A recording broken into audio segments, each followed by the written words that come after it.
तपस्वी public charitable trust युवती संचालित वेंकटेश महाजन वरिष्ठ महाविद्यालय धाराशिव उस्मानाबाद बीए प्रथम वर्ष प्रथम सत्र हिंदी ऐच्छिक के लिए अनिवार्य रूप से जो सेतु पाठ्यक्रम बनाया गया है उस पाठ्यक्रम को हम आगे बढ़ा रहे हैं। आज की हमारी ये 12वीं तासिका है और इसमें पाठ्यांश क्रमांक 3 में हम जा रहे हैं और इसका नाम है छायावादोत्तर काव्य।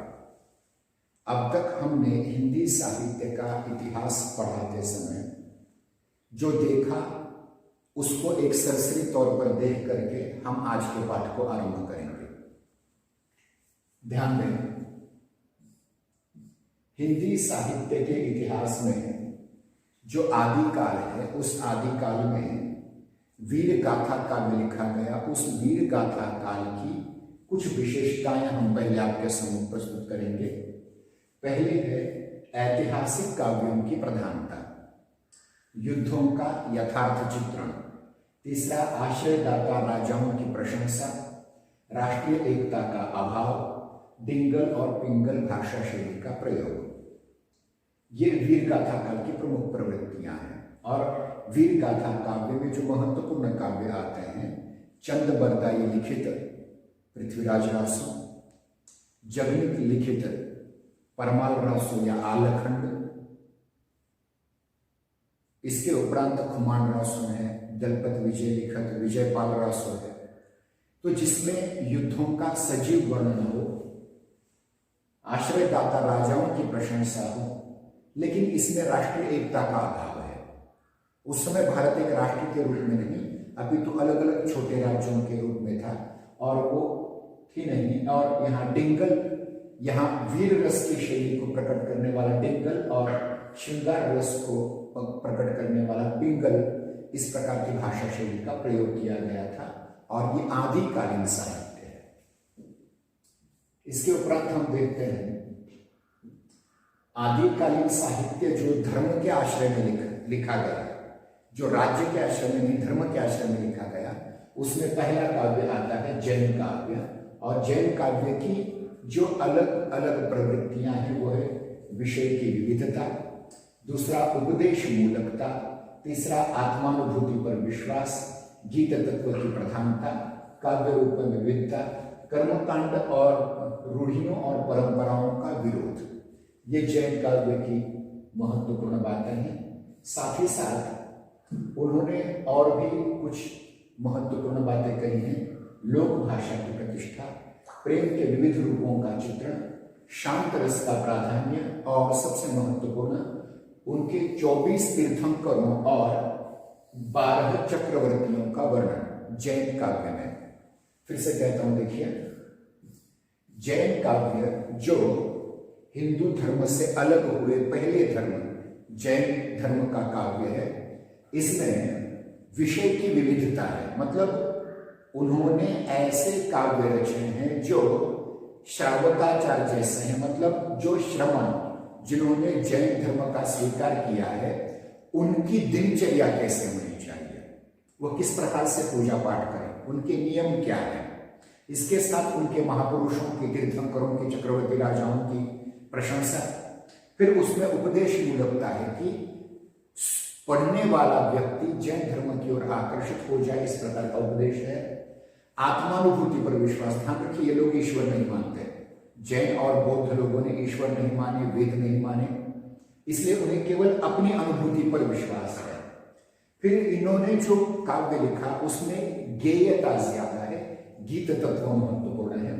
अलग अलग काव्य रूप उसमें है, कुछ महाकाव्य हैं, कुछ खंड काव्य हैं, कुछ साधारण कविताएं हैं, कुछ मुक्तक कविताएं हैं। और इस प्रकार के काव्य को रास काव्य कहा जाता है। ध्यान रखिए, वीर गाथा कालीन काव्य जो है वीर गाथा का, उसे रासो कहा जाता है, लेकिन इसे रास कहा जाता है। काव्य के रूपों में अलग अलग विविधता है। रास काव्य है, चर्या काव्य है, दिनचर्या काव्य है, प्रशंसा परक काव्य है, उपदेश परक काव्य है। फिर हिंदू धर्म में जो कर्मकांड आए थे, जो रूढ़ियां आई थी, परंपरा आए थे, उनका विरोध जैनी कवियों ने किया है। उसके उपरांत उन्होंने लोक भाषा का प्रयोग किया, जैसे अवहट्ट है, अपभ्रंश है, ऐसी कविताओं का भाषा का प्रयोग किया है।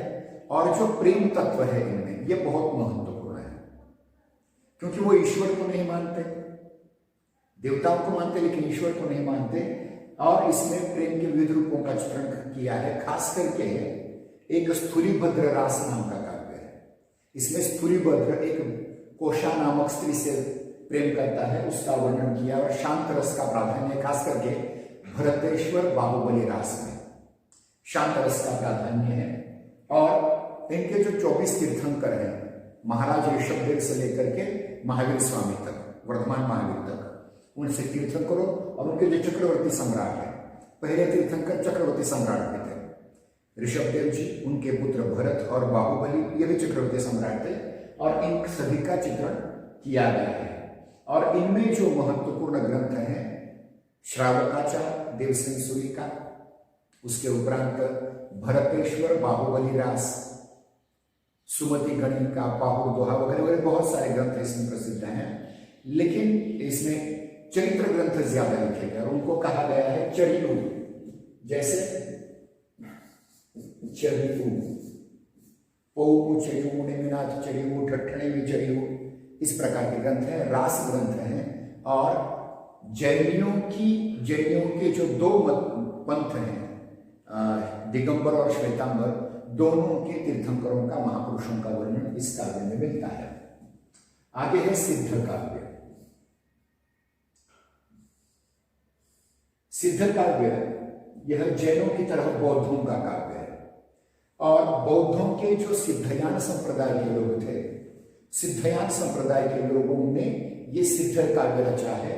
और इसमें सबसे महत्वपूर्ण चीज, उन्होंने ईश्वर को नकारा है।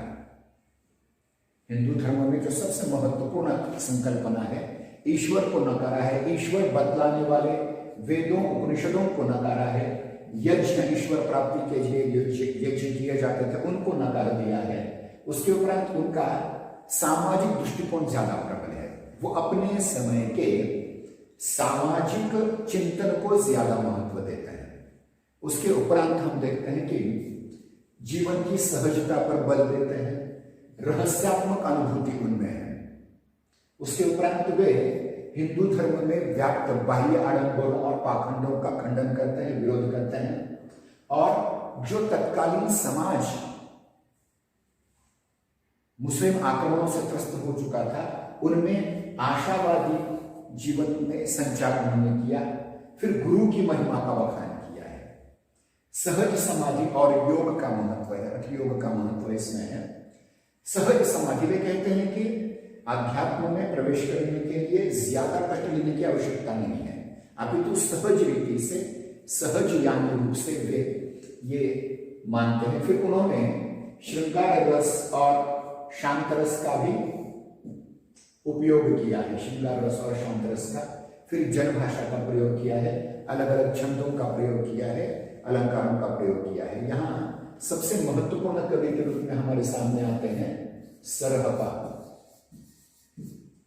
जिन्होंने पाहुर दोहा ये लिखा। फिर उसके उपरांत शबरप्पा है, डोंबिप्पा है, कनप्पा है, ये महत्वपूर्ण है। और इन लोगों ने समाज के निचले तबके के लोगों के साथ मिलकर के जनभाषा का प्रयोग करते हुए बौद्ध धर्म के कुछ तत्वों का प्रचार प्रसार करने का प्रयास किया था। वे अपने आप को सिद्ध कहते थे। अब इसके बाद आते हैं नाथ पंथ के कवि।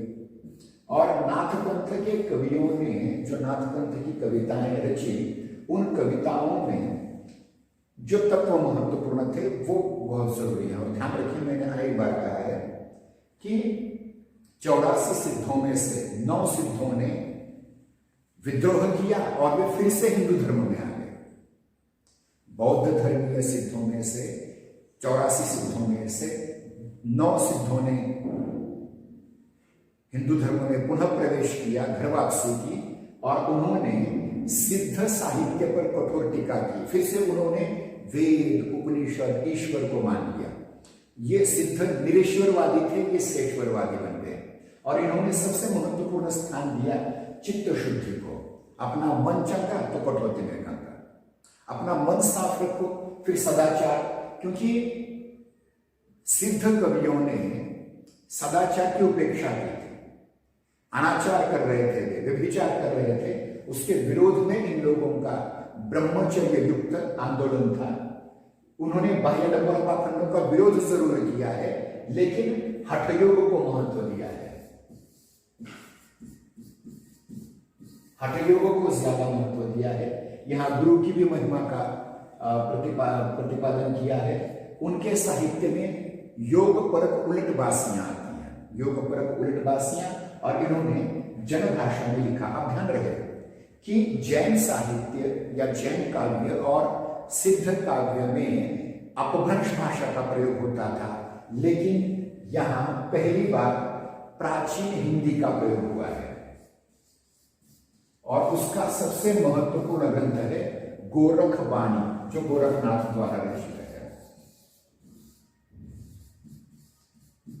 गोरखवाणी, इनमें इन नाथों में मत्स्येंद्रनाथ, गोरखनाथ, ज्वालेंद्रनाथ, कानिफनाथ, चरपटीनाथ, इस प्रकार के ये 9 नाथ हुए हैं, और इन्होंने सबसे ज्यादा महत्व दिया है सदाचार पर। ये बात ध्यान में रखें। और दूसरी चीज है हठयोग। अब इनमें से गोरखनाथ सबसे बड़े कवि हैं इनके, और गोरखनाथ ने पहली बार हिंदू मुस्लिम भेदभाव को भुला करके योगिक क्रियाओं पर बल दिया, और उन्होंने कहा कि हिंदू मुसलमान खुदाई बंदे, हम है ईश्वर के ना किसी के छंदे, इस प्रकार से उन्होंने बात की। और नाथ कविता की ये प्रमुख प्रवृत्तियां हमें देखने को मिलती है। तो ये रहा आदिकालीन साहित्य। आदिकालीन साहित्य में एक और बात आती है, लोकानुरंजनकारी साहित्य, जिसमें अमीर खुसरो और विद्यापति आते हैं, जिन्होंने लोगों के लिए साहित्य रचा, सामान्य लोगों के लिए। वो उतना महत्वपूर्ण नहीं है। आगे हम चलते हैं। दूसरा जो कालखंड है हमारा, वह है भक्ति काल।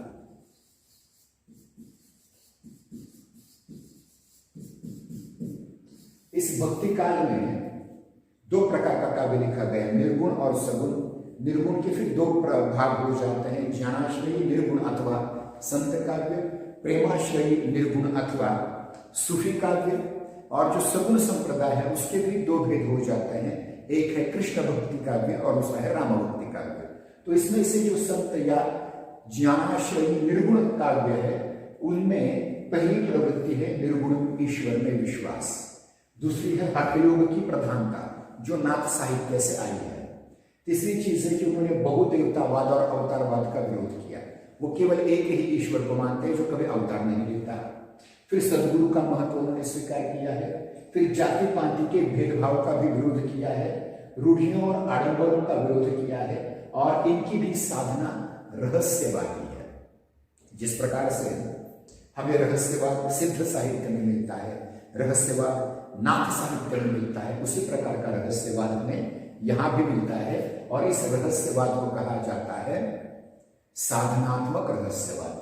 और इसके प्रधान कवि के रूप में हमारे सामने आते हैं संत कबीर। संत कबीर, रैदास, पीपा, दादू धुनिया, सुंदरदास, मलुकदास वगैरह वगैरह। अब ये एक ही ईश्वर को मानते हैं।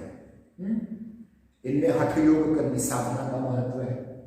वे अनेक देवताओं का विरोध करते हैं, एक ही ईश्वर मानते हैं। ईश्वर कभी अवतार नहीं लेता ऐसा मानते हैं। मूर्ति पूजा का खंडन करते हैं, मस्जिद का खंडन करते हैं, मंदिर का खंडन करते हैं।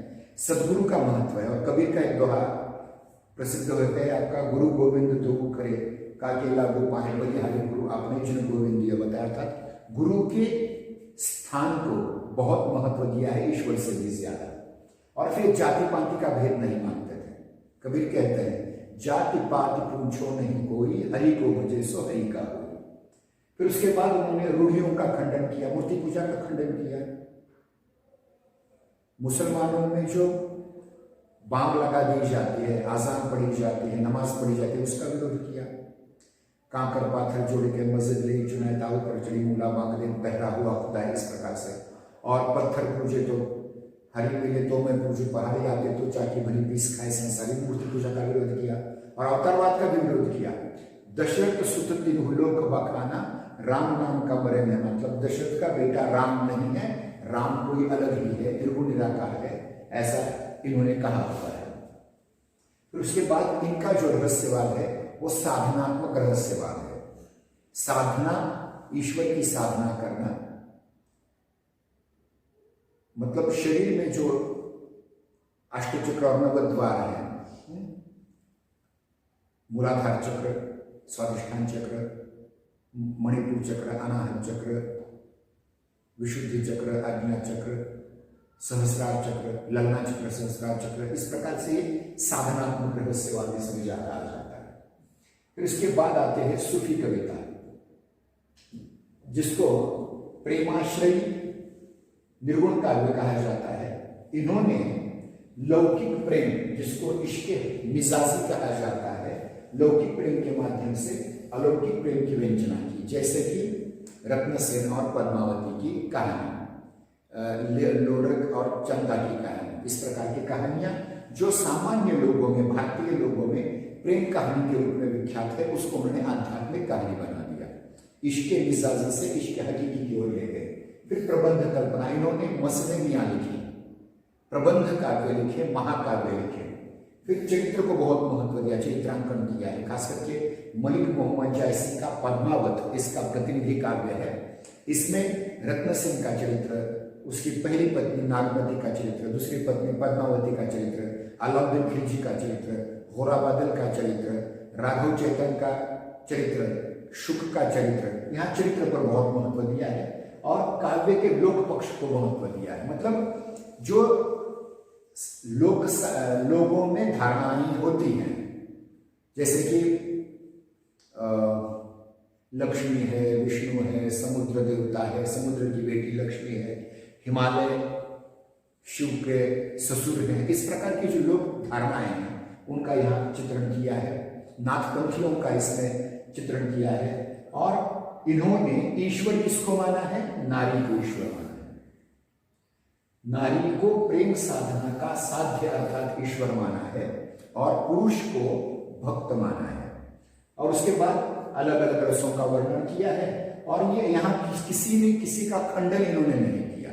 जैसे कबीर ने खंडन किया, नाथपंथियों ने खंडन किया, सिद्धपंथियों ने खंडन किया, इन्होंने किसी का खंडन नहीं किया, बल्कि हिंदू प्रेम कहानियों के आधार पर इस्लाम के तत्वों का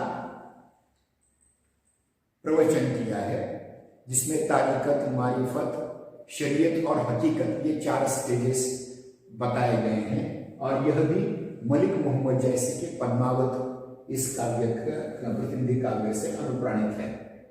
अब चलते हैं दूसरी प्रवृत्ति है, दूसरी भक्तिकालीन काव्य की दूसरी धारा है, वो है सगुण धारा। और सगुण धारा में पहली धारा आती है, वो है कृष्ण भक्ति की धारा।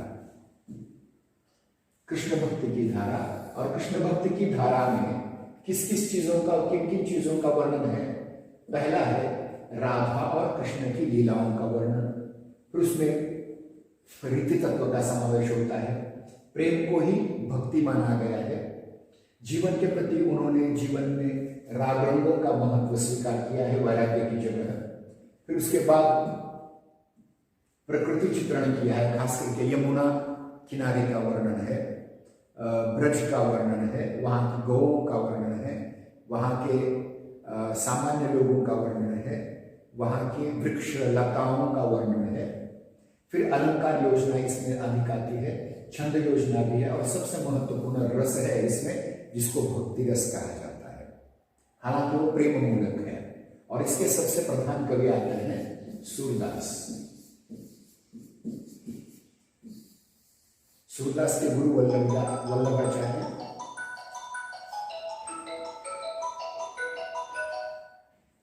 हाँ बोलो। हेलो। हाँ बोलो। हाँ बोला।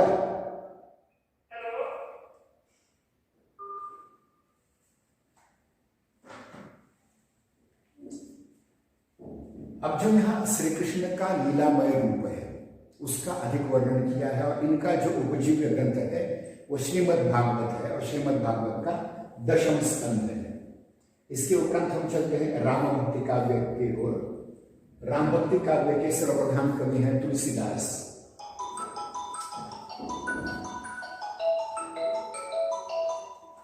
काय पाहिजे? हाँ, काय पाहिजे सर तुम्हाला? मी तासात आहे, सॉरी।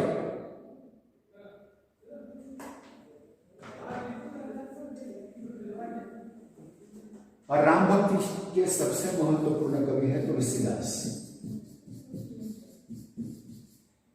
और इनका रामचरितमानस। अब इन्होंने श्री कृष्ण के स्थान पर, श्री कृष्ण लीला पुरुष हैं, लेकिन इन्होंने मर्यादा पुरुषोत्तम श्री रामचंद्र जी को आदर्श मानकर, उनको विष्णु का अवतार मान करके, उनकी पूजा को आधार मान करके भक्ति का आधार माना है। अब देखिए, वहां श्री कृष्ण काव्य में भक्ति का जो भाव है वह सख्य भक्ति है, लेकिन इन्होंने दास्य भक्ति को स्वीकार किया है। मतलब राम को अपना मालिक और खुद को अपना दास मान करके स्वीकार किया है। और यहाँ लोक मंगल की भावना महत्वपूर्ण है, क्योंकि जब तुलसीदास ये राम भक्ति की कविता रच रहे थे, उस समय अकबर जैसे मुगल बादशाहों का साम्राज्य था, और उनके लोगों पर अन्याय अत्याचार किया करते थे। भूखे लोग थे, अकाल में कुछ लोगों को ध्यान नहीं दे रहे थे, तो उस समय उन्होंने लोगों का अच्छा हो, लोक मंगल की कामना पर बल दिया। फिर समन्वय की भाषा, उन्होंने निर्गुण से गुण का समन्वय किया। जैसे मैंने कहा था कि रामचरितमानस के बालकांड में जो चौपाई आती है, बिनु पग चले सुने बिनु बाना, कर्म कर्म करत विधि नाना, आनंद रहित सकल रस भोगी, बिनु वाणी वक्ता बड़ जोगी, तन बिनु परस नयन बिनु देखा, ग्रहे खान बिनु भाषा सीखा। लेकिन यही निर्गुण निराकार परमात्मा जब जब हो ये धर्म कहहानी, बाढ़े असुर अधम अभिमानी, तब तब प्रभु धरी मनुज शरीरा, यानी वो अवतार लेता है। इस प्रकार की कल्पना की हुई है। इसमें भी शांत रस और भक्ति रस का प्रयोग है और अलंकार है, और इसमें प्रबंधात्मकता है। तुलसीदास ने रामायण अलग अलग प्रकार की लिखी। रामचरितमानस यह मसनवी शैली पर लिखा है, बरबर रामायण अलग लिखा, कवितावली अलग लिखी, कृष्ण गीतावली अलग लिखी, रामलला महर्षि अलग लिखा। तो अलग अलग काव्य प्रकारों का भी उन्होंने प्रयोग किया हुआ है। यह उसकी प्रवृत्तियां हैं। अब यह हो गई भक्ति काल की प्रमुख काव्य धाराएं। अब रीति काल की ओर जाते हैं। रीति काल ये तीसरा काल है। पहला आदि काल, दूसरा भक्ति काल, तीसरा रीति काल। और रीति काल में 4 प्रकार की कविताएं रची गई। रीतिबद्ध कविता, दूसरी रीति सिद्ध कविता, तीसरी रीति मुक्त कविता, और रीतिबद्ध किंतु वीर रस का काव्य। अब इनमें से रीति सिद्ध रीतिबद्ध कविता की पहली प्रधान प्रवृत्ति है रीति ग्रंथों का निर्माण, अर्थात संस्कृत के लक्षण ग्रंथों का हिंदी अनुवाद करके उसका लेखन करना, इसे रीति ग्रंथ कहा जाता है। फिर श्रृंगार रस का निर्माण किया, अलंकारों का अधिक प्रयोग है, चमत्कार वर्णन है, शाब्दिक चमत्कार। फिर उसके बाद प्रकृति का वर्णन किया है, फिर उसके बाद स्त्री का वर्णन किया है। काव्य के अलग अलग रूप हैं इसमें कला। और सबसे महत्वपूर्ण चीज ब्रज भाषा, जो कृष्ण काव्य की भाषा थी, उसका बहुत अच्छी तरह से प्रयोग इन्होंने किया हुआ है। अब इसमें जो प्रधान कवि आते हैं वह है केशवदास, मोतीराम। अब इन लोगों ने अलग अलग प्रयोग किए हैं, छंदों के प्रयोग किए हैं, भाषा के अलग अलग प्रयोग किए हैं, लेकिन ब्रज भाषा को ज्यादा महत्व दिया है। इसके उपरांत रीति सिद्ध कविता आती है, और रीति सिद्ध कविता में महत्वपूर्ण बात आती है शास्त्रीयता। मतलब संस्कृत शास्त्रीय ग्रंथों के अनुवाद पर बल दिया है, लेकिन उन्होंने रीतिबद्ध कवियों से अलग ये बात की कि उन्होंने संस्कृत के ग्रंथों का केवल अनुवाद नहीं किया, लक्षण ग्रंथ बाजू को रखे, लेकिन लक्ष्य ग्रंथ में लक्षण ग्रंथों के प्रभाव नजर आते हैं, जिसमें अलंकार, रस, ध्वनि, वक्रोक्ति, छंद इत्यादि का वर्णन किया। अब ये किसी न किसी राजा के दरबार में रहते थे, राजस्व में रहते थे, श्रृंगार रस का वर्णन किया है, सौंदर्य वर्णन किया है। और उन्होंने एक महत्वपूर्ण बात कही कि सब कुछ श्रृंगारिक हो रहा है, तो ऐसे में लोग हमें पढ़ेंगे नहीं, इज्जत नहीं देंगे, इसलिए इन्होंने भक्ति और नीति का भी समावेश किया। खास करके बिहारी जैसे कवि ने, बिहारी इसके प्रतिनिधि कवि हैं, बिहारी जैसे कवि ने एक दोहा भक्ति का, 9 दोहे श्रृंगार के, एक दोहा नीति का, 9 दोहे अगले श्रृंगार के, इस प्रकार से वर्णन किया हुआ है। और फिर इसमें प्रकृति का चित्रण हुआ है, लेकिन वह उद्दीपन रूप में हुआ है, वह व्यक्ति के रूप में नहीं हुआ, वह आलंबन के रूप में नहीं हुआ, बल्कि उद्दीपन के रूप में चित्रण हुआ है। मुक्तक काव्य परंपरा का महत्वपूर्ण ग्रंथ है, इसमें बिहारी रचित सतसई नाम का ग्रंथ है, बिहारी की सतसई। और इनका जीवन दर्शन खाओ पियो मौज करो इस प्रकार का था, सिद्धों की तरह। और ये अलंकार प्रिय भी थे, अलंकार भी इनको अधिक प्रिय थे। अब रीति मुक्त जो काव्य है, रीति मुक्त काव्य, इसके प्रतिनिधि कवि के रूप में हमें आते हैं घनानंद। घनानंद रीति मुक्त काव्यधारा, रीति मुक्त काव्यधारा में भावावेशी काव्य था, आत्माभिव्यक्ति की शैली इसमें है, और वियोग का वर्णन ज्यादा किया गया है। अलंकार इसमें ज्यादा प्रयोग नहीं किए गए, अलंकार से निरपेक्ष रहे, अनुभूति को ज्यादा महत्व दिया, सरल भाषा का प्रयोग किया। और सबसे महत्वपूर्ण चीज, तत्कालीन फारसी जो काव्य था उसका प्रभाव इस पर दिखाई देता है। फारसी काव्य जिसमें लैला मजनू की कहानी, वशीम फरहाद की कहानी वगैरह है, उनका प्रभाव इस पर दिखाई देता है। और इसमें सबसे महत्वपूर्ण बात है वियोग वर्णन। घनानंद ने जो सवैये लिखे उसमें अधिकतर वियोग वर्णन आता है। इनके साथ घनानंद सेनापति जैसे कवि आते हैं, और उसके बाद अगली काव्यधारा आती है रीतिकालीन वीर गाथा, रीतिकालीन वीर काव्य।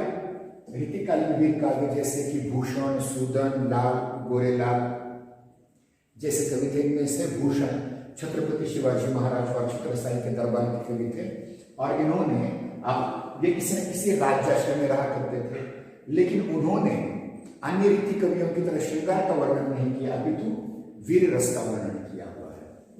फिर उसके बाद उन्होंने अपने काव्य में राष्ट्रीय नायकों जैसे छत्रपति शिवाजी महाराज जैसे छत्रसाल इत्यादि का वर्णन किया है। उनके काव्य में देशभक्ति मिलती है, और जो आक्रांता है मुगल बादशाह, खास करके औरंगजेब, उसकी निंदा तक की गई है। औरंग को नौरंग कहते हैं, हमेशा रंग बदलने वाला, 9 प्रकार के रंग बदलने वाला, ऐसा कहते हैं। और इन अलंकारों का ज्यादा प्रयोग किया है, और इसमें छंदों का भी प्रयोग किया है। अलंकारों का प्रयोग करने में इनका एक ग्रंथ है महत्वपूर्ण, जिसका नाम है शिवराज भूषण।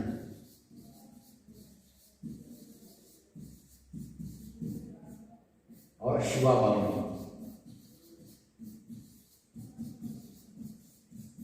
इन दो ग्रंथों में भूषण ने छत्रपति शिवाजी महाराज का वर्णन किया है। एक और ग्रंथ है छत्रसाल दशक नाम का। तो ये बहुत महत्वपूर्ण है, जिन्होंने तत्कालीन परिस्थिति के अनुसार राष्ट्रीय चेतना को बहुत महत्व दिया था। अब ये हो गया आदिकाल के कौन कौन से? वीर गाथा, जैन काव्य, उसके उपरांत सिद्ध काव्य, उसके उपरांत नाथ काव्य, उसके उपरांत लोक काव्य, फिर उसके उपरांत भक्ति काव्य की दृष्टि से संत अथवा निर्गुण ज्ञानाश्रयी काव्य, सूफी अथवा निर्गुण प्रेमाश्रयी काव्य, उसके बाद कृष्ण भक्ति का काव्य, उसके बाद राम भक्ति का काव्य, और रीति काल में भी 4 अलग अलग प्रकार के रीतिबद्ध, रीति सिद्ध, रीति मुक्त, और चौथा महत्वपूर्ण वीर रस का काव्य, ये भाग हुए। लेकिन कल जो हमने भाग लिया था, कल परसों से 2 दिन से, वो आधुनिक काल का है। और आधुनिक काल में पहला युग आता है भारतेंदु का।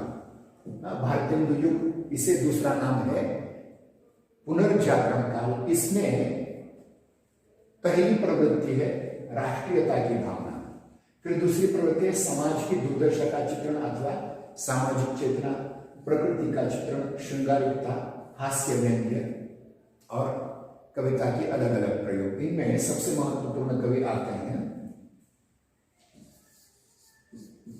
भारतेंदु हरिश्चंद्र। भारतेंदु हरिश्चंद्र, इन्होंने लगभग 60 ग्रंथ लिखे, काव्य ग्रंथ, और इन्होंने तत्कालीन, मतलब जो अंग्रेज अत्याचार कर रहे थे, 1857 की क्रांति असफल हो चुकी थी और उस दृष्टि से भारत में राष्ट्रीयता का आंदोलन खड़ा हुआ और उसमें इन लोगों ने बहुत बड़ा योगदान किया हुआ है। वे समाज की दुर्दशा का वर्णन करते हैं। आवहु मिलहु रोहु सब भारत भाई, हा हा भारत दुर्दशा न देखी जाए वगैरह प्रकृति का विचित्रण किया। और इस समय की एक महत्वपूर्ण बात है कि इस समय की कविता में भाषाई दृष्टि से कविता के लिए ब्रज भाषा का प्रयोग किया जाता था और गद्य के लिए खड़ी बोली का प्रयोग किया जाता था। मतलब गद्य और पद्य की भाषाएं अलग अलग थी, ये भी इसकी महत्वपूर्ण बात है। और हास्य व्यंग्य भी वो करते थे, जैसे कि भीतर भीतर सब मन चूसे धन चूसे, बाहर बातन में अति तेज क्यों से साज नहीं अंग्रेज जिस प्रकार से टैक्स लगाया करते थे हर चीज पर, जिस प्रकार से लोगों को सताते थे भारतीय लोगों को, उसको लेकर के यहाँ चर्चा की गई है। इसके उपरांत अगला युग आता है द्विवेदी युग। द्विवेदी युग में भी देश प्रेम की भावना है, सामाजिक समस्याओं का चित्रण है, नैतिकता और आदर्शवाद का आग्रह है। और खास करके इस काल में राम काव्य ज्यादा लिखा गया है। जैसे राम और कृष्ण को लोक नायक के रूप में, एक आदर्श राजा के रूप में सामने लाने का प्रयास किया गया है और इसमें इतिवृत्तात्मकता ज्यादा है। बड़े बड़े ग्रंथ, काव्य ग्रंथ लिखे गए, भारत भारती, साकेत, प्रिय प्रवास, वैदेही वनवास जैसे। इसके दो प्रतिनिधि कवि आते हैं। पहले हैं अयोध्या सिंह उपाध्याय, इनका दूसरा नाम है हरिऔध। अयोध्या सिंह उपाध्याय हरिऔध और दूसरे कवि हैं मैथिली शरण गुप्त।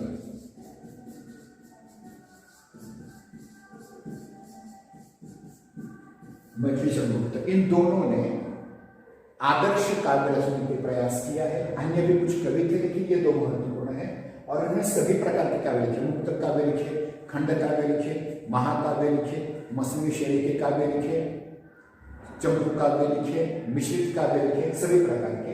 और इसमें भाषा में परिवर्तन हुआ और पद्य के लिए भी या कविता के लिए भी खड़ी बोली का प्रयोग होने लगा।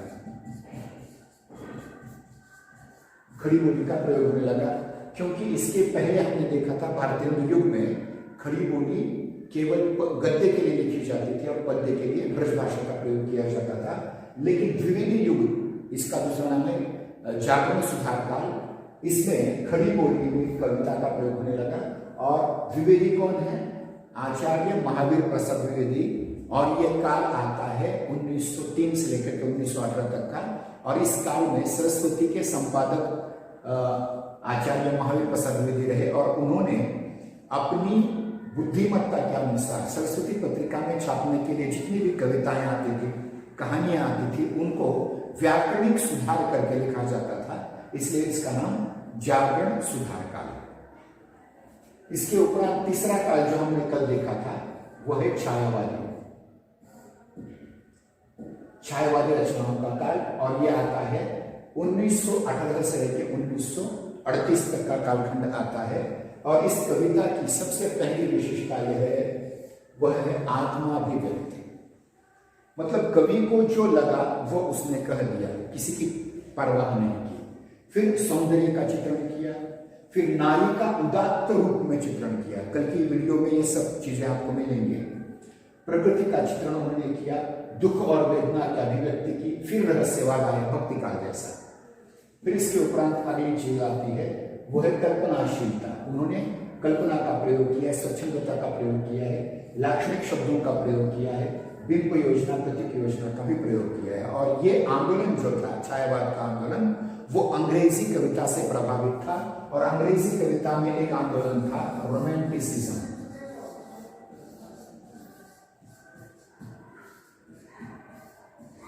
रोमांटिसिज्म के आंदोलन जिसकी शुरुआत विलियम वर्ड्सवर्थ ने की थी, उससे ये प्रभावित, विलियम वर्ड्सवर्थ और एस.टी. कॉलरिज के प्रभाव से ये छायावाद हिंदी कविता में आया है। और इसमें जो महत्वपूर्ण कवि हैं, 6 कवि हैं इसके। पहले हैं जयशंकर प्रसाद।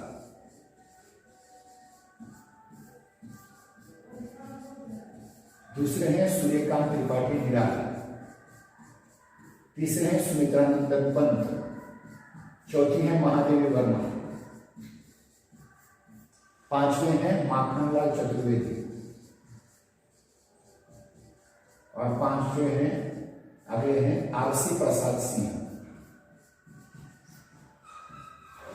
इनमें से जयशंकर प्रसाद, सूर्यकांत त्रिपाठी निराला, सुमित्रानंदन पंत, इनको बृहत्रयी कहा जाता है। और लघुत्रयी में महादेवी वर्मा, माखनलाल चतुर्वेदी और आरसी प्रसाद सिंह आते हैं।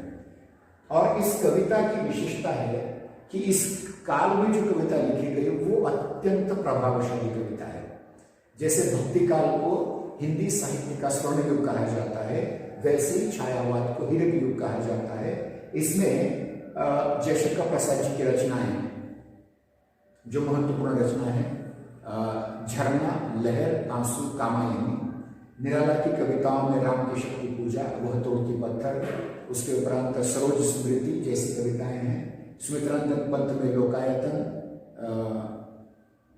नौकानयन जैसी महत्वपूर्ण कविताएं हैं। महादेवी वर्मा की यामा, इन पर ज्ञानपीठ पुरस्कार मिला हुआ है। और ये चार ही महत्वपूर्ण है, इन दोनों को उतना महत्व नहीं दिया जाता। और ये बहुत ही महत्वपूर्ण कविता, इसमें भी राष्ट्रीयता है। प्रसाद जी की कविताओं में राष्ट्रीयता आती है, जैसे हिमाद्री तुंग श्रृंग से प्रबुद्ध शुद्ध भारती जैसी कविताएं इन्होंने रची। और ये छायावाद काव्य है। आज हम आगे देखेंगे कि इसके बाद का जो आता है वो प्रगतिवादी काव्य है। प्रगतिवादी काव्य में प्रगतिवादी काव्य मार्क्सवाद से प्रभावित है। मार्क्सवाद। और इसके महत्वपूर्ण कवियों में त्रिलोचन शर्मा आते हैं, त्रिलोचन सिंह आते हैं, और उसके उपरांत नागार्जुन आते हैं, आसिफ ये आते हैं, नरेंद्र सिंह मेहता वगैरह कवि आते हैं। इन्होंने शोषण का विरोध इस काव्य का महत्व था। फिर समतामूलक समाज का निर्माण, जिसको हम साम्यवादी समाज कहते हैं, उसके निर्माण का प्रयास। फिर शोषित वर्ग की दयनीय दशा का वर्णन इन्होंने किया है। फिर नारी विषय नया दृष्टिकोण अपनाया है, यथार्थवादी दृष्टिकोण अपनाया है, उपयोगितावाद पर महत्व दिया है कलावाद की जगह, और प्रतीक योजना का बहुत अच्छा प्रयोग किया। इसमें महत्वपूर्ण कवि है नागार्जुन, त्रिलोचन, रामधेय राघव,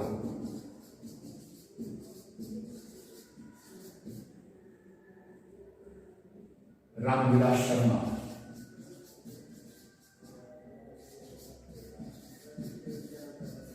इन कवियों ने मार्क्सवाद, जिसको प्रगतिवाद कहा जाता है, उनका यहाँ विश्लेषण करके उस राजनीतिक दृष्टिकोण को साहित्य में लाने का प्रयास किया है। और इसी को प्रगतिवाद कहा जाता है। साहित्य में प्रगतिवाद कहा जाता है, राजनीति दर्शन में मार्क्सवाद कहा जाता है, और राजनीति में से साम्यवाद कहा जाता है। इसका हम डिटेल में वर्णन करेंगे आगे। अगले है प्रयोगवादी कविता। और इसकी प्रमुख प्रवृत्तियां क्या हैं? प्रयोगवादी कविता में पहली आती है बात, समसामयिक समस्याओं का जीवन का यथार्थ चित्रण किया है। यह घोर अहमनिष्ठ है। देखिए, प्रगतिवादी जो लोग थे वो समाज सापेक्ष थे, लेकिन ये समाज सापेक्ष बिल्कुल नहीं है। ये घोर अहंकारी लोग हैं, वैयक्तिकता को ज्यादा महत्व देते हैं, ये विद्रोह का स्वर इस्तेमाल करते हैं, लघुमानों की प्रतिष्ठा इसमें है, अनास्थावादी है ये, और संशयात्मक स्तर है, स्वर है, लेकिन भविष्य के प्रति इनका आस्था में दृष्टिकोण है। वेदना की अनुभूति का प्रयोग किया है, और समष्टि को थोड़ा सा अलग रखा है उन्होंने। और इसके प्रधान कवि के रूप में हमारे सामने आते हैं सच्चिदानंद हिरानंद वात्स्यायन उर्फ अजमेर।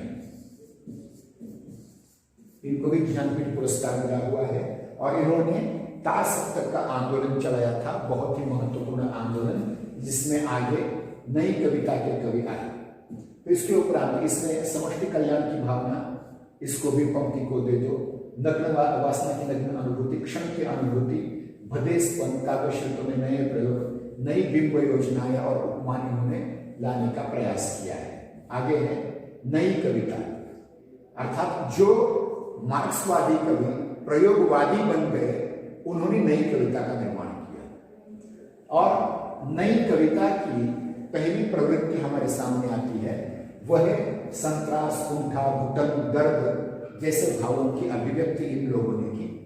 फिर लघुमानव की प्रतिष्ठा जो प्रयोगवाद में था, वही अस्तित्ववादी चिंतन, इसकी कल के वीडियो में इसकी सारी बातें हमने की है। विरोध के स्वर, सबसे महत्वपूर्ण चीज है अकेलापन और अजनबीपन की अभिव्यक्ति। प्रत्येक व्यक्ति इस दुनिया में अकेला है और दूसरा प्रत्येक व्यक्ति उसके लिए अजनबी है, कोई रिश्तेदार नहीं, कुछ नहीं, इस प्रकार की भावना इसमें आ जाती है। फिर इसमें व्यंग्य की प्रवृत्ति हमें मिलती है इस प्रयोग नई कविता में। अलंकारों के नए प्रयोग मिलते हैं, बिंब विधान अलग आते हैं, अलग बिंब विधान आते हैं। उसके उपरांत अलग प्रतीक आते हैं, अलग बिंब विधान, अलग प्रतीक, अलग भाषा संरचना। ये नई कविता की, और इसके सबसे प्रधान कवि के रूप में हमें आते हैं गजानन माधव मुक्तिबोध।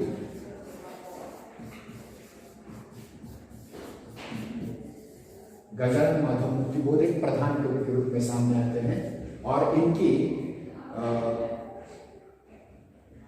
एक कविता बहुत महत्वपूर्ण है, अंधेरे में कविता, जो इस प्रकार की इसमें सारी चीजें आती हैं। और इनकी कविता का स्वर इस प्रकार देखिए, ओ मेरे आदर्शवादी मन, ओ मेरे सिद्धांतवादी मन, अब तक क्या जीवन क्या जिया, उदरम गरीब बन अनात्म बन बैठे, भूतों की शादी में कनाट से तन गए, किसी ने बेचारे के बन गए बिस्तर, मर गया देश और जिंदा रहे तुम।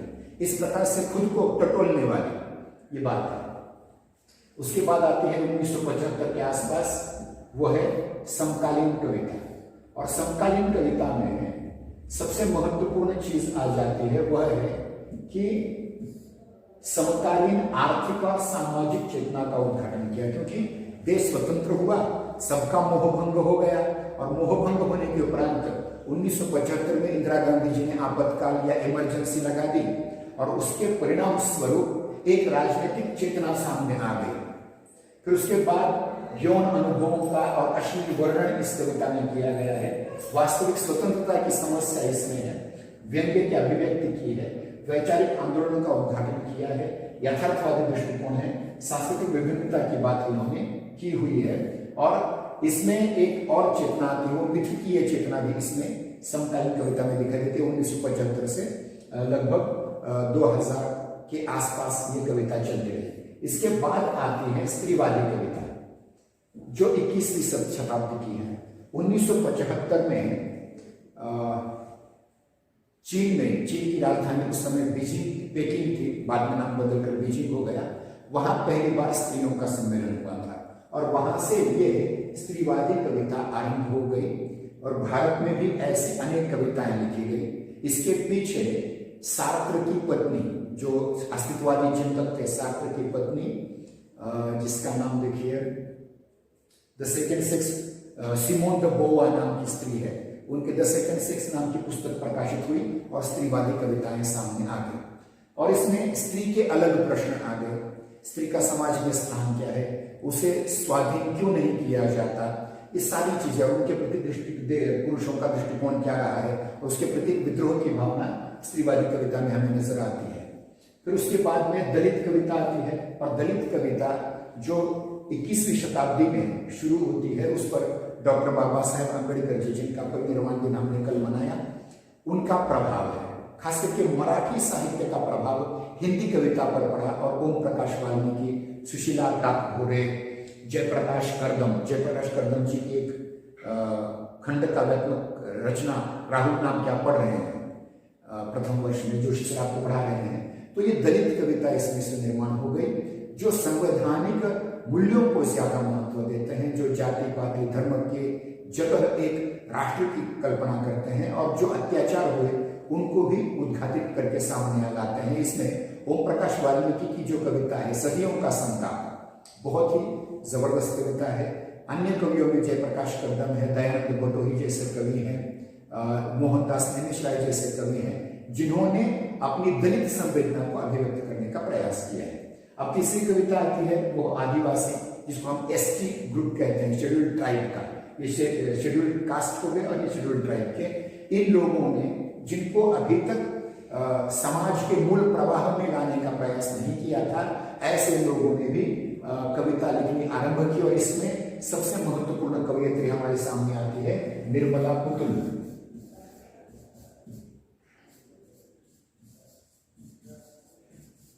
और इनकी एक कविता है उतनी दूर मत बहना बाबा, बहुत महत्वपूर्ण कविता है।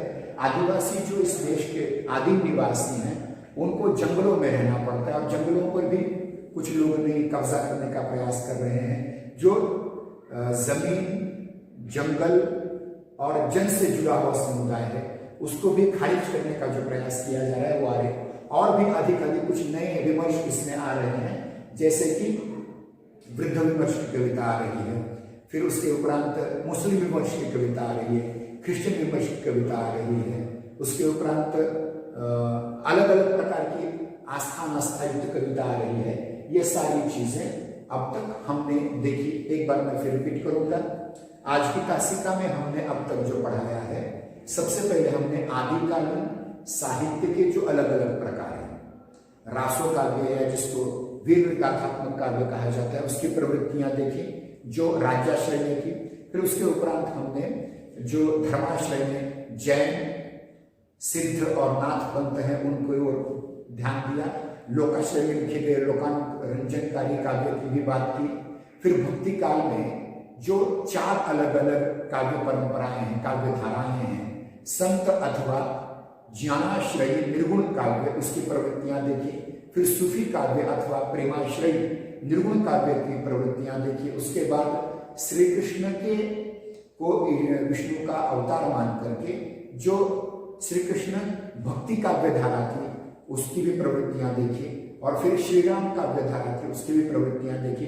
फिर रीति काल में भी 4 अलग अलग प्रकार है, उसमें रीतिबद्ध, रीति सिद्ध, रीति मुक्त, रीतिबद्ध किंतु वीर रसात्मक, इस प्रकार के 4 प्रकार के काव्य देखे। उसके उपरांत हम आधुनिक काल का जो पहला कालखंड है जिसको भारतेंदु युग अथवा पुनर्जागरण काल कहा जाता है उसकी भी प्रवृत्तियां देखी। उसके उपरांत जो दूसरा कालखंड है द्विवेदी युग अथवा जागरण सुधार काल, उसकी प्रवृत्तियां देखी। फिर छायावादी काव्य की प्रवृत्तियां देखी।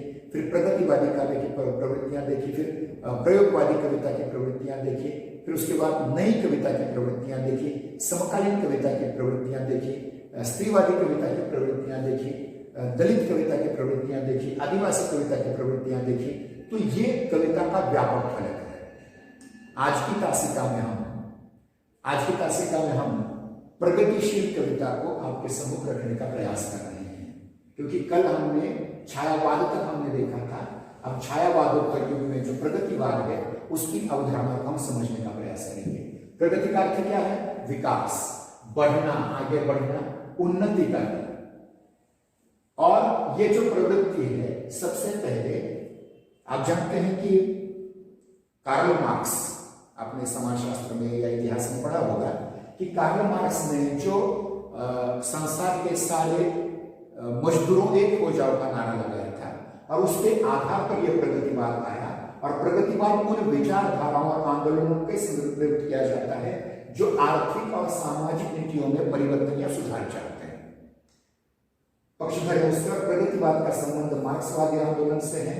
और 1935 में, ध्यान रखिए, पेरिस में पहले प्रगतिशील लेखक संघ, जिसको अंग्रेजी में कहा जाता है प्रोग्रेसिव राइटर्स एसोसिएशन, की स्थापना हुई।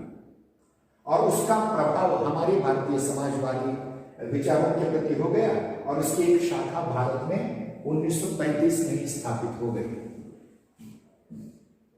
1936 में शाखा तो स्थापित हुई 35 में, 1936 में लखनऊ, जो उत्तर प्रदेश की राजधानी है, वहां भारतीय प्रगतिशील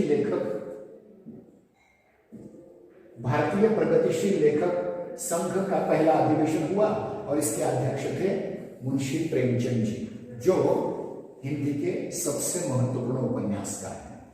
और उन्होंने अपने भाषण में घोषित किया कि साहित्य केवल मनोरंजन की वस्तु नहीं, उसका लक्ष्य समाज का हित होना चाहिए। इसका दूसरा अधिवेशन 1938 को हुआ, जिसके अध्यक्ष रविन्द्रनाथ टैगोर थे।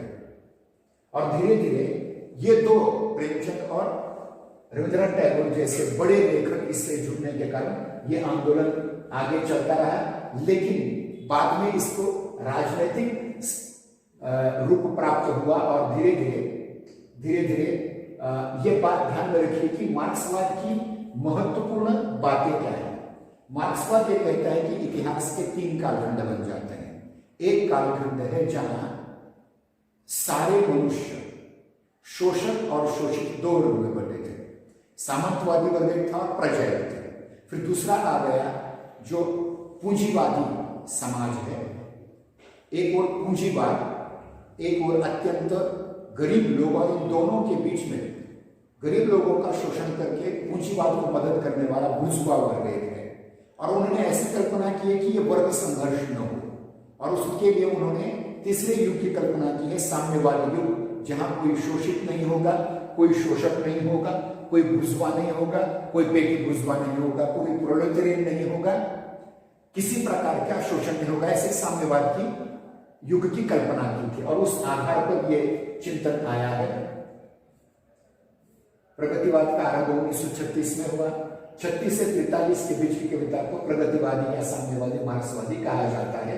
इसके प्रधान कवि के रूप में रामेश्वर शुक्ल, अंचल करुण, केदारनाथ अग्रवाल, नागार्जुन, रामविलास शर्मा, शिवमंगल सिंह सुमन, डॉक्टर रामगे राघव, त्रिलोचन शास्त्री, मनुलाल शर्मा, महेंद्र भटनागर, सुदर्शन चक्र, मलखान सिंह, चंद्रदेव शर्मा, गणपति चंद्र भंडारी, विजय चंद्र मेघराज, मान सिंह, मनुष्य दीपावत, हरिनारायण विद्रोही जैसे कवि इसके प्रधान कवि हैं। अब इसके प्रवृत्ति कौन सी महत्वपूर्ण है? पहली प्रवृत्ति है जहां जहां भी शोषण होता है उस शोषण का विरोध, इसकी प्रधान प्रवृत्ति है। मार्क्सवाद में आपने पढ़ा होगा। इसके उपरांत दूसरी प्रवृत्ति आती है कि साम्य मूलक या समता मूलक समाज का गठन करना, निर्माण करना। जैसे मैंने अभी कहा था कि कार्ल मार्क्स ने एक ऐसी कल्पना की थी कि कोई शोषक नहीं होगा, कोई शोषित नहीं होगा, उसको उन्होंने साम्यवाद या समता मूलक समाज कहा है। फिर उसके बाद जो शोषित वर्ग है, मतलब जो किसान है, जो मजदूर है, जो स्त्रियां हैं, बंधुआ मजदूर हैं, उनकी समस्या को, उनकी दयनीय स्थिति का वर्णन इन लोगों ने किया हुआ है। फिर उसके बाद नारी विषय दृष्टिकोण जो पहले था रीतिकाल का, वह बदल चुका है कि स्त्री को पहली बार पुरुष के समकक्ष मानने का प्रयास इस काल के कवियों ने किया है। और ये कहा है, मुक्त करो नारी को, मानव चिरबंदिनी नारी को। और एक महत्वपूर्ण बात, छायावाद के 2 कवि सूर्यकांत त्रिपाठी निराला और सुमित्रानंदन पंत, ये छायावाद छोड़ करके बाद में प्रगतिशील बन गए थे। इसका भी यहाँ उल्लेख यहाँ करना आवश्यक है। फिर उन्होंने यथार्थवादी दृष्टिकोण को अपनाया, उपयोगितावाद पर बल दिया, कलावाद पर बल नहीं दिया, उपयोगितावाद पर। अलग अलग प्रतीक योजना की, जैसे प्रलय, तांडव, मशाल प्रतीक के रूप में आए हैं। फिर उसके बाद भाषा शैली में भी इसमें बहुत सारे प्रयोग किए। इसमें प्रमुख कवि है रामगे राघव, उनके पुस्तकें अजय खंडहर, मेधावी, पांचाली। उसके उपरांत अगले कवि आते हैं रामविलास शर्मा, जिनकी रूप तरंग, सदियों से सोए जादू के प्रतिनिधि कविताएं, चांदनी वगैरह वगैरह। नागार्जुन, इनकी कविताओं में आक्रोश है, अखंडता है, अखड़पन है। अब इनमें अकाल और उसके बाद इनकी कविता संग्रह है, भूख की भयावह स्थिति का वर्णन करते हैं। और भस्मांकुर बरवेचंद में है, युगधारा, सतरंगे पंखों वाली, प्यासी पथराई आंखें, तुमने कहा था वगैरह वगैरह इसमें महत्वपूर्ण है। और उनकी कविता है कालिदास, ये पाठ्यक्रम में नहीं है लेकिन फिर भी मैंने डाल दिया है। अगली है प्रयोगवादी कविता। प्रयोगवादी कविता जिस प्रकार से मार्क्सवाद से प्रगतिशील कविता प्रभावित थी, उसी प्रकार से अमेरिका के फ्रायर, जुंग, कार्लाइल जैसे मनोविश्लेषकों से प्रभावित ये कविता है, मनोविश्लेषण से। और इन कवियों के अंतर्गत जो महत्वपूर्ण कवि आते हैं वो सच्चिदानंद, हीरानंद, वात्स्यायन, अजय हैं। और इन्होंने तार सप्तक के आंदोलन चलाए। और जो कवि हैं इनके प्रधान कवि नेमिचंद्र जैन, गजानन माधव कुंतीबोध, भारत भूषण अग्रवाल, 7 कवि, सप्तक 7 कवि लिए। नेमिचंद्र जैन, गजानन माधव कुंतीबोध, भारत भूषण अग्रवाल, प्रभाकर माथुर, गिरिजा कुमार माथुर, रामविलास शर्मा, अजय, ये पहले सप्तक के कवि हैं। तार सप्तक के। दूसरे सप्तक के भवानी प्रसाद मिश्र, शकुंतला माथुर, जो गिरिजा कुमार माथुर की पत्नी है, हरिनारायण व्यास, शमशेर बहादुर, नरेश मेहता, रघुवीर सहाय, धर्मवीर भारती दूसरे सप्तक के कवि हैं। तीसरा सप्तक के कवि प्रताप नारायण त्रिपाठी, कुंवर नारायण, कीर्ति चौधरी, केदारनाथ सिंह, मदन वात्सायन, विजयदेव नारायण शाही, रुद्रेश दयाल सक्सेना। चौथा सप्तक उसके कवि हैं अवधेश कुमार, राजकुमार कुंभोज, स्वदेश भारती, नंदकिशोर आचार्य, सुमन राजे, श्रीराम वर्मा और राजकीय किशोर। अब इनमें से प्रधान कवि जो प्रयोगवाद के हैं वह है अजीत। इनको ज्ञानपीठ पुरस्कार प्राप्त हुआ है। इनके कविता संग्रहों में भग्नदूत, चिंता, इत्यलम, हरिभास्कर, क्षणभर, बावरा, ही रोते हुए, अरिको करुणा प्रभा में, आंगन के पार द्वार, कितनी नावों में कितनी बार, इसमें कितनी नावों में कितनी बार को उन्हें ज्ञानपीठ पुरस्कार मिला है और आंगन के पार द्वार को साहित्य अकादमी पुरस्कार मिला है। उन्होंने वो कहानी और उपन्यास भी लिखे हुए हैं। इसके उपरांत हम चलते हैं अगला जो है नई कविता का कालखंड।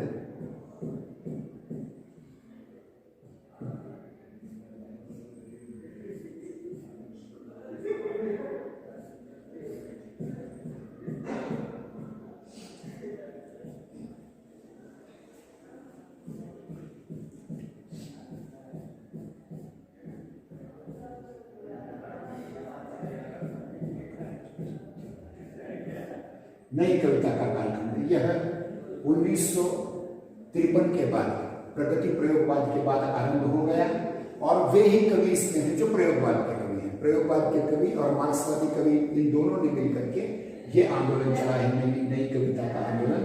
और नई कविता में सबसे महत्वपूर्ण जो प्रवृत्तियां हैं, पहली प्रवृत्ति है संतरास, कुंठा, घुटन, दर्द जैसे भावों की अभिव्यक्ति करना। फिर उसके बाद लघु मानव की प्रतिष्ठा, अस्तित्ववादी चिंतन। अस्तित्ववाद क्या है? कल जो मैंने वीडियो बनाया है उसमें देख लीजिए। विरोध के स्वर, अकेले और अजनबी का की अभिव्यक्ति। फिर उसके बाद व्यंग्य की प्रवृत्ति, अलंकार में प्रयोग में नवीनता, विशेषण विपर्य अलंकार, मानवीकरण अलंकार, बिंब विधान, श्रव्य विधान, स्पर्श विधान, गंधर्व बिंब, प्रतीक योजना, भाषिक संरचना। और इसके प्रमुख कवि आ जाते हैं भवानी प्रसाद मिश्र हैं, उसके उपरांत शंभुनाथ सिंह, गजानन माधव मुक्तिबोध, ये महत्वपूर्ण है। और गजानन माधव मुक्तिबोध की जो कविता है भूल, गलती और अंधेरे में, ये कविताएं इसमें महत्वपूर्ण है। और इस काल के कवि में सबसे महत्वपूर्ण कवि के रूप में गजानन माधव मुक्तिबोध आते हैं। इसके बाद समकालीन कविता की ओर जाएंगे हम। समकालीन कविता में लगभग इसी प्रकार की प्रवृत्ति है और समकालीन कविता में सबसे प्रधान कवि के रूप में आते हैं वे हैं सुदामा पांडे धुमिल। इनकी एक कविता में रख करके आप आगे बढ़ता हूँ। उनकी कविता है, केवल 4 पंक्तियों की कविता है लेकिन उसमें बहुत सारा सार है। उस कविता का नाम है रोटी और संसद। कविता इस प्रकार है, एक आदमी है जो रोटी बेलता है, एक आदमी है जो रोटी बेलता है, एक आदमी है जो रोटी खाता है, एक आदमी जो रोटी बेलता है, एक आदमी जो रोटी खाता है, एक तीसरा आदमी भी है जो न रोटी बेलता है न रोटी खाता है, वो सिर्फ रोटी से खेलता है। वो तीसरा आदमी कौन है? मेरे देश की संसद में ये चल रहा है। देखिए इस प्रकार की कविता। कुंवर नारायण इस प्रकार इस काल के बहुत महत्वपूर्ण कवि हैं वगैरह। अब इसमें सुदामा पांडे धुमिल की कविता है संसद से सड़क तक, सुदामा पांडे का प्रजातंत्र और कल सुनना मुझे, ये 3 कविता संग्रह इनके हैं। बहुत ही महत्वपूर्ण समकालीन कवि के रूप में आ जाते हैं। और उसके बाद मैंने कहा था कि स्त्रीवादी कविता है। स्त्रीवादी कविता में जो नाम आता है सुशीला काकभोले का नाम आता है। दलित कविताओं के रूप में कवि के रूप में ओम प्रकाश वाल्मीकि, जयप्रकाश करदम, दयानंद बटोही, मोहनदास मिश्र का नाम आता है। और आदिवासी कविता के रूप में निर्मला पुतुल का नाम आता है। तो ये आज हमने आदिकालीन कविता से लेकर के समकालीन कविता और समकालीन कविता के उपरांत जो आज की वर्तमान कविता है यहाँ तक मैंने आपके सम्मुख रखा। कल की तासिका में हम हिंदी का कहानी साहित्य, नाटक साहित्य, उपन्यास साहित्य जो प्रधान गद्य विधाएं हैं उनकी ओर हम जाएंगे। अब तक आपने सुना, इसके लिए आपको धन्यवाद। आज यहाँ रुक जाते हैं। कुछ प्रश्न पूछने हैं तो ये वीडियो शाम को तैयार हो जाएगी, देख लेंगे। इस वीडियो को देखने के लिए सभी मित्रों और छात्रों का हार्दिक धन्यवाद। कृपया करके इस हमारे वीडियो को लाइक कीजिए, पसंद कीजिए। यदि आप इस वीडियो के बारे में कुछ कहना चाहते हैं तो कृपया कमेंट बॉक्स में जाकर के अपनी टिप्पणी लिखिए। यदि आपको सचमुच पसंद आ गया हो यह वीडियो तो अन्य मित्रों और छात्रों को अग्रेषित कीजिए, फॉरवर्ड कीजिए। और इसी प्रकार के वीडियो आप और अन्य भी देखना चाहते हैं तो कृपया हमारा यह जय हिंदी जय नागरी यूट्यूब चैनल सब्सक्राइब कीजिए। उसके लिए केवल इस बेल आइकॉन को, घंटी को स्पर्श करना होगा और आप इस चैनल के सदस्य बन जाएंगे और इसी प्रकार के अनेक वीडियो आपको प्राप्त होते रहेंगे। फिर से एक बार धन्यवाद। जय हिंदी जय नागरी।